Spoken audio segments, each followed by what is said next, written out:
నమస్తే, welcome to authentic astrology. మన YouTube ఛానల్లో చాలామంది కామెంట్స్ చేస్తున్నారు, ఒక చార్ట్ని ఎలా రీడ్ చేయాలి ఎక్స్ప్లెయిన్ చేయండి అని. సో అందరికీ ఈజీగా అర్థమయ్యేలాగా నేను కొన్ని ప్రిన్సిపల్స్ చెప్తాను. ఇప్పుడు నేను చెప్పే ప్రిన్సిపల్స్ మీరు క్లియర్గా అబ్జర్వ్ చేయండి. ఒక జన్మజాతకం చూసేటప్పుడు ఈ చార్ట్లో మనం ఎలాంటి రూల్స్ అప్లై చేస్తున్నాము, సో ఒక చార్ట్ని ఎలా చూడాలి అని. ఓకేనా?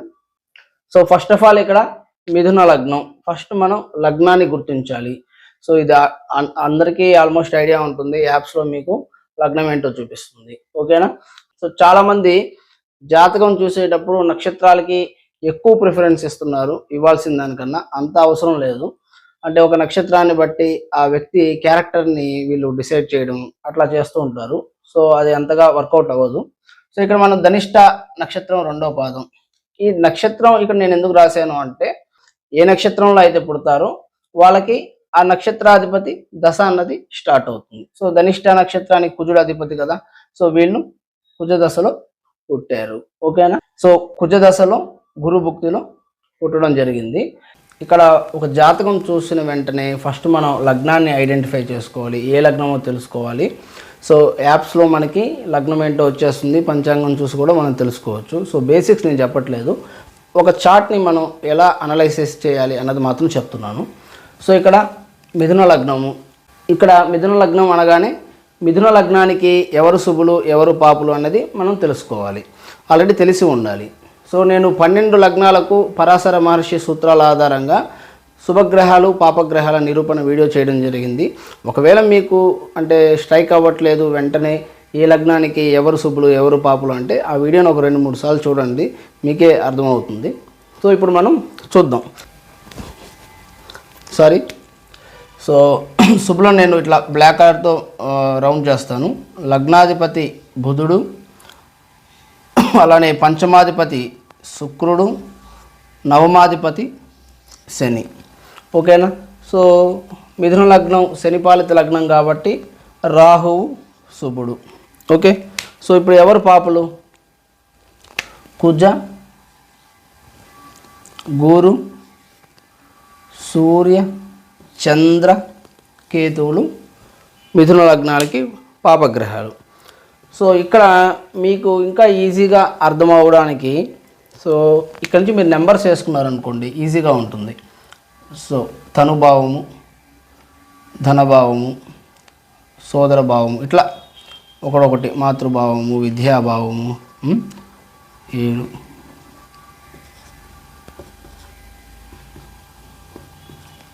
సో ఇక్కడ మనం నెంబర్స్ వేసుకున్నాం. ఎందుకు?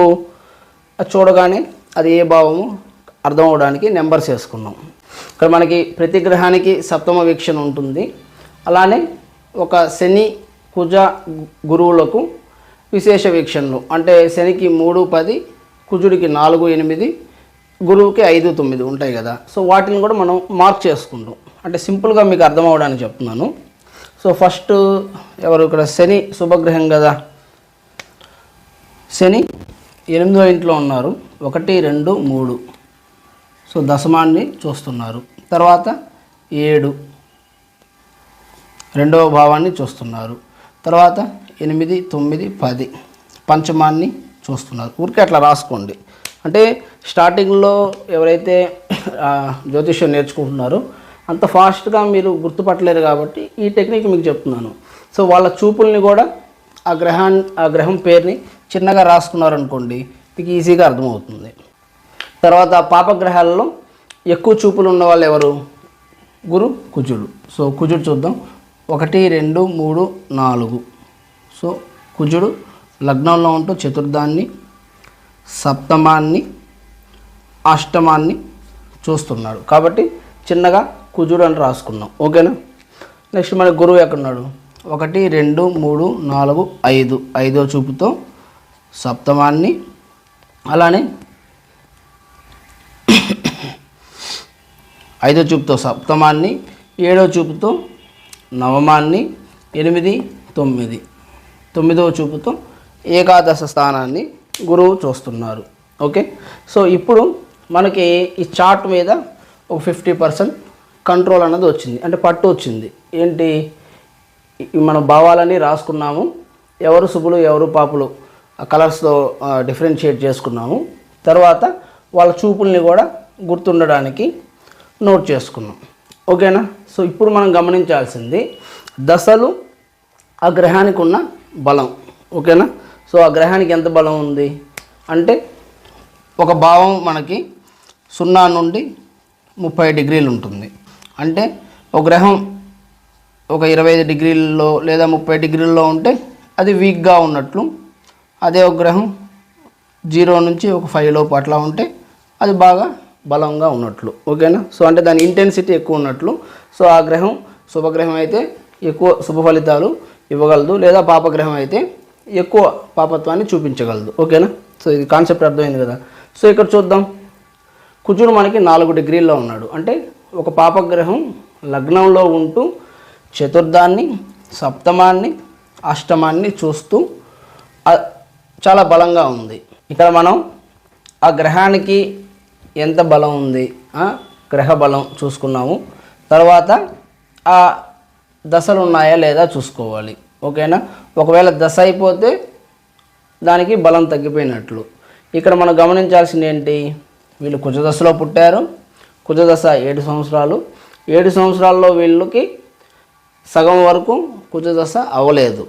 ఓకేనా. ఆల్మోస్ట్ సగం వరకు అంటే కుజుడు అవ్వలేదు. కాబట్టి ఇక్కడ ఈ చార్ట్లో కుజుడు బలంగానే ఉన్నట్లు మనం తీసుకోవాలి.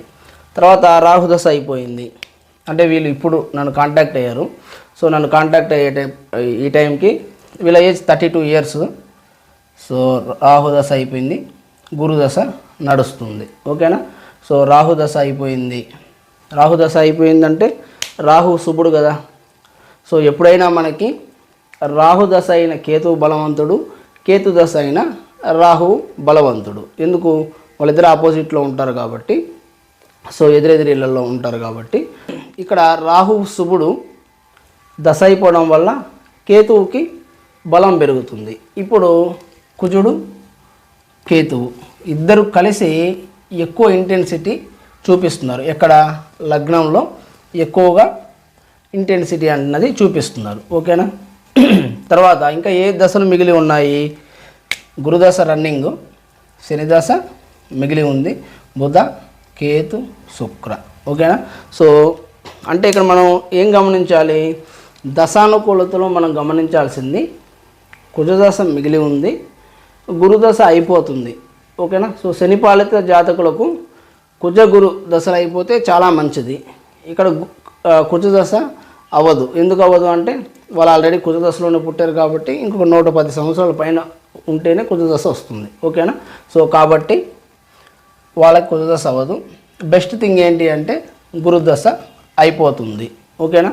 సో ఇంకా రాబోయేది శని, బుధ, కేతు ఒకటి పక్కన పెడితే శుక్ర. అంటే దశానుకూలత కొంతవరకు మనం ఇక్కడ గమనించవచ్చు. సో వాళ్ళ ఫ్యూచర్ అన్నది పర్వాలేదు, ఎందుకంటే రాబోయేది శుభగ్రహ దశలు కాబట్టి.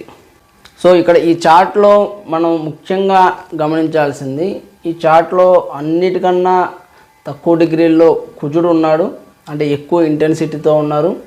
కేతువు అంటే రాహు దశ అయిన కేతువుతో కలిసి ఉన్నారు.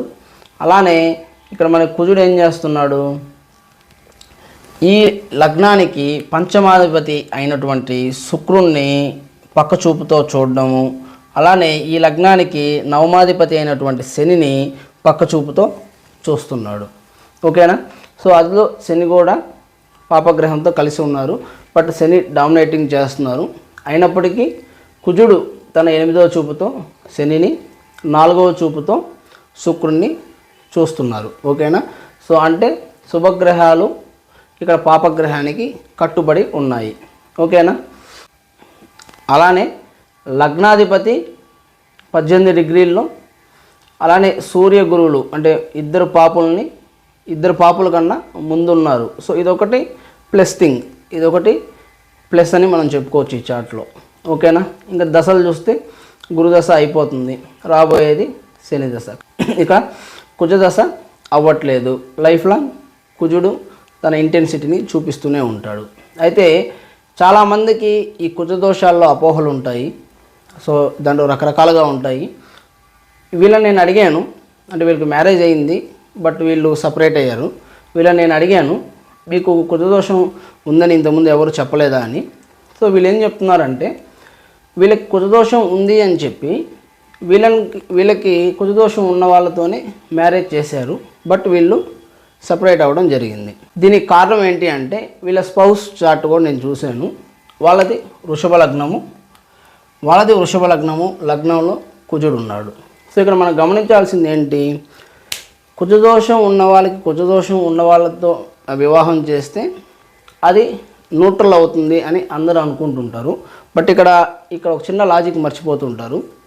కుజుడు శుభుడిగా ఉన్న వాళ్ళకి కుజుడు పాపిగా ఉన్న వాళ్ళతో వివాహం చేయాలి.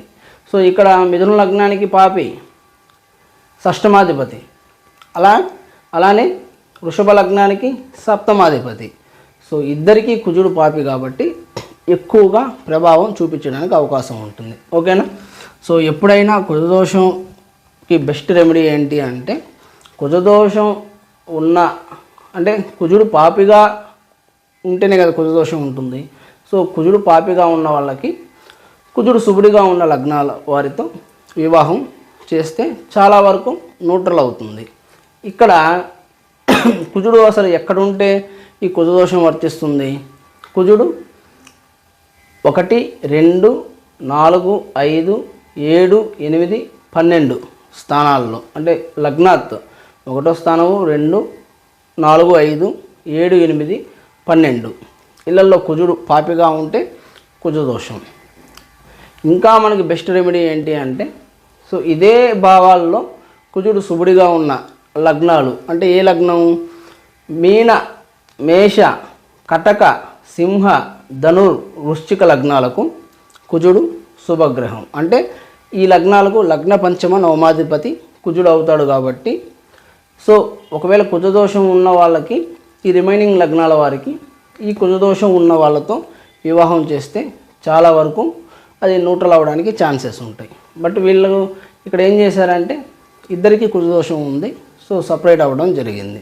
సో ఇది నేను ఎందుకు చెప్తున్నాను అంటే ఈ సబ్జెక్ట్ని మనం లగ్నాత్ మాత్రమే చూడాలి.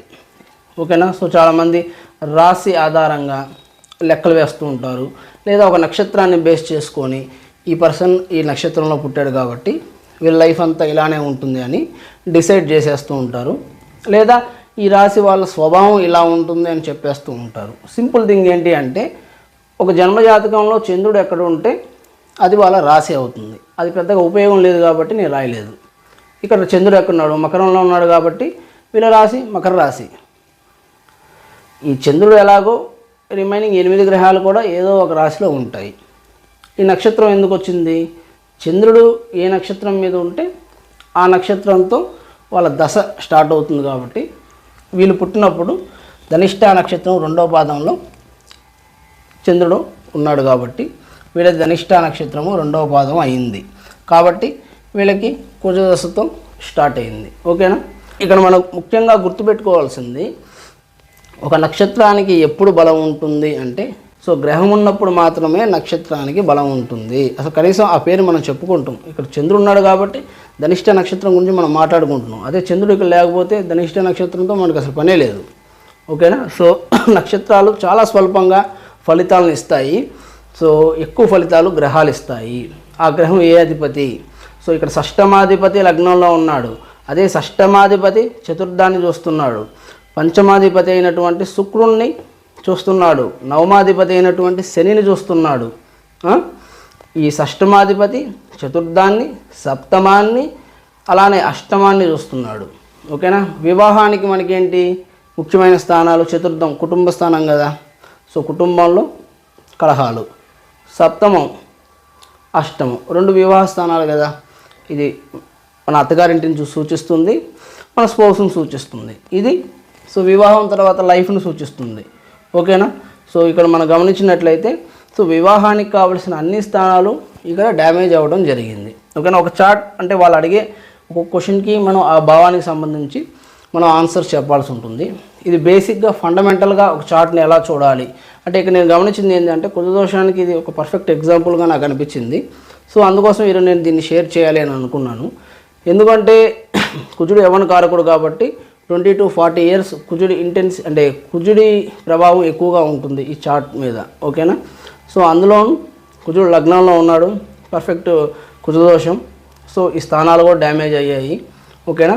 అందులో శుభులు కూడా కుజుడికి కట్టుబడడం ఇక్కడ మనం గమనించాలి. ఓకేనా. ఈ విధంగా మనం ఒక చార్ట్ని అనాలిసిస్ చేసి సో ఫలితాలను చూడవలసి ఉంటుంది. అలానే ఈ ఫండమెంటల్ బేస్ చేసుకొని ఈ చార్ట్ మీద మనకు ఒక కంట్రోల్ వస్తుంది ఇలా రాసుకున్నట్లయితే. సో స్టార్టింగ్లో ఉన్న వాళ్ళకి నేను ఇట్లా రాసుకోమని చెప్తాను, ఎందుకంటే మీకు చూడగానే మీనం దశమం అని తెలియకపోవచ్చు. అదే ఇక్కడ 10 అని రాసుకున్నారనుకోండి, ఇది దశమం అని తెలుస్తుంది. అలాగా ఇక్కడ మీరు క్లియర్గా ఇవన్నీ మెన్షన్ చేసుకున్నట్లయితే ఎవరు శుభగ్రహం కొంచెం కలర్స్ వేరుగా కానీ ఏదైనా గుర్తులు పెట్టుకున్నట్లయితే మీకు ఈజీగా ఉంటుంది ఈ ఫలితాలు చెప్పడానికి. ఓకేనా. సో వాళ్ళు ఏదైతే క్వశ్చన్ అడుగుతున్నారో దానికి సంబంధించిన భావం చూసి మనం ఫలితాలు చెప్పాల్సి ఉంటుంది. సో వైవాహిక జీవితం గురించి అడిగారు కాబట్టి ఈ స్థానాలు. అదే జాబ్ ఎలా ఉంటుంది అంటే జాబ్ బాగానే ఉంటుంది కదా, దశమంలో నవమాధిపతి, మంచి జాబ్ బాగుంటుంది. ఓకేనా. సో ఇట్లాగా వాళ్ళు ఏదైతే అడుగుతున్నారో పంచమం ఎలా ఉంటుంది, సో ఏదైతే ప్లస్ ఉందో ప్లస్, మైనస్ ఉందో మైనస్, ఆ దశలు, ఆ ఇంటెన్సిటీ, ఆ భావకారకత్వాలు, ఆ గ్రహకారకత్వాలు, అది ఎవరి ఇల్లు, ఇది చూసి మనం ఫలితాలు చెప్పాల్సి ఉంటుంది. సో రాబోయే నెక్స్ట్ నేను చాలా చార్ట్స్ మీకు షేర్ చేస్తాను. ఓకేనా. సో ఒక్కొక్కటి కొన్ని స్పెసిఫిక్గా ఉన్నవి నేను చూస్ చేసుకొని మీకు దాని గురించి ఎక్స్ప్లెయిన్ చేస్తూ ఉంటాను. సో ఇదైతే బేసిక్ చార్ట్ మనం ఎలా రీడ్ చేయాలి అని. సో ఇందులో మీకు ఏదైనా డౌట్స్ ఉన్నా కామెంట్ సెక్షన్లో కామెంట్ చేయండి. మీలో ఎవరైతే ఆస్ట్రాలజీ సీరియస్గా నేర్చుకోవాలనుకుంటున్నారో ఇక్కడ డిస్ప్లే అవుతున్న నెంబర్స్ కాంటాక్ట్ చేయండి.